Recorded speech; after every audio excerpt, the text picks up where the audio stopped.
Adriane, you've had so many different careers in your life. You're a lawyer, you're a financial planner, you're a radio host, you're an author of, I've lost track of how many books you have. But when we last saw each other a few months ago, you were talking about Generation Bold, right, and that really has blossomed in your life. So tell me about that. Well, first of all, I'm kind of a serial entrepreneur. I mean, now I know what that's called.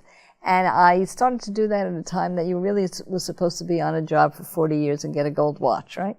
So it was something that always disturbed me. What's wrong with me? But now everybody's doing it, so it's okay. So I had a time when I did retire as a lawyer, and I wanted to know what was the next stage for me. And I did go to self-actualization courses, and it was a very difficult thing for me to figure out. Until one day they asked, what are you the possibility of? And I said, I am the possibility of everybody having a kick-ass old age. I really wanted that, and I broke down and I cried. And I think that was because my dad did not have any old age. And as my mother got older, I saw that her old age wasn't so terrific. I wanted everybody to have one in the first place, and it'd be kick-ass in the second place. So I did a few things. I started a company called Generation Bold, and we have a wonderful radio show called Generation Bold, The Fountain of Truth, and it's syndicated throughout the country on Biz Talk Radio. We have a consulting firm. We have a wonderful partner, Peter Anderson in Santa Monica, California, and myself out here. Now we're partnering with some of the folks. One of them actually designed all the landscaping for Disneyland and Disney World to show the kinds of communities that you can build to have a fantastic post-retirement life at any age, starting from your 50s to your 120s. And I'm also a financial gerontologist. We have a division of Generation Bold in a registered investment advisory firm in Florida and in New Jersey, but licensed almost everywhere.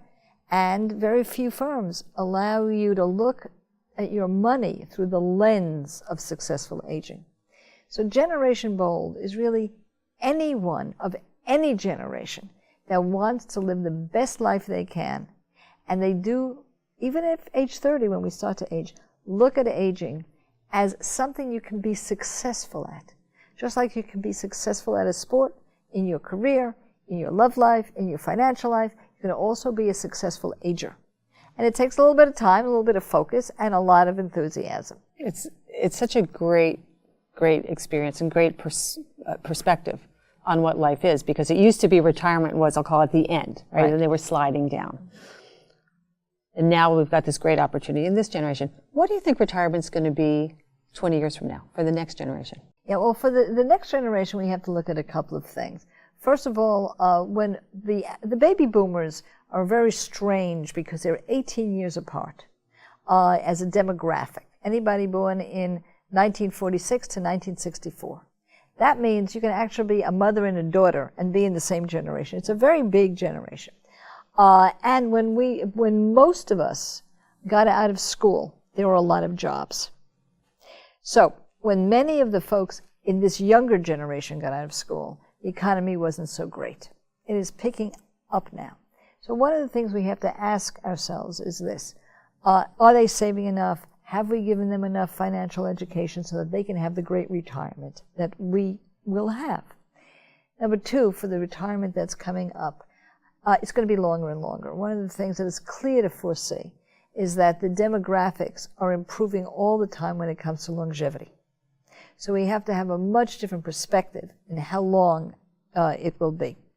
And finally, we have to see that it has to be a time of contribution. One of the major philosophical things and changes is this. Retirement was a time when you got stuff.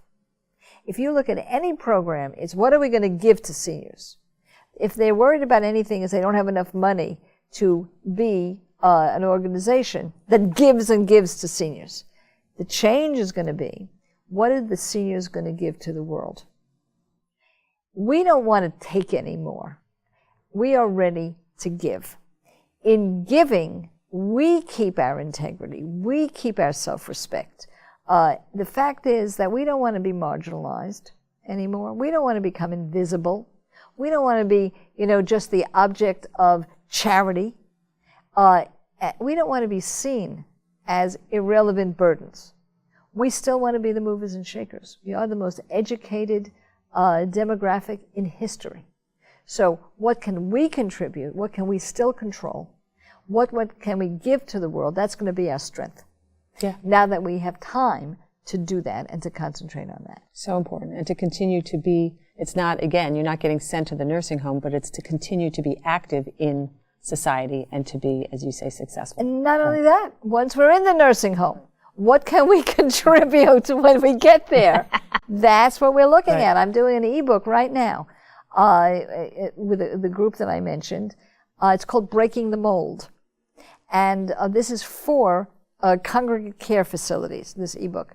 And we are talking about how to create spaces for play and spaces for contribution by the residents, not to the residents. Very big shift in philosophy. Fabulous. I can't wait to get the book so that we can do an article with you. Thank you. All right, let's go do some questions. Thanks so much. If you like what you just saw, we have many more videos with Adriane Berg and with more experts at bottomlineinc.com. And do me a favor, do that social thing, share it, tell your friends, tell your family, come to bottomlineinc.com.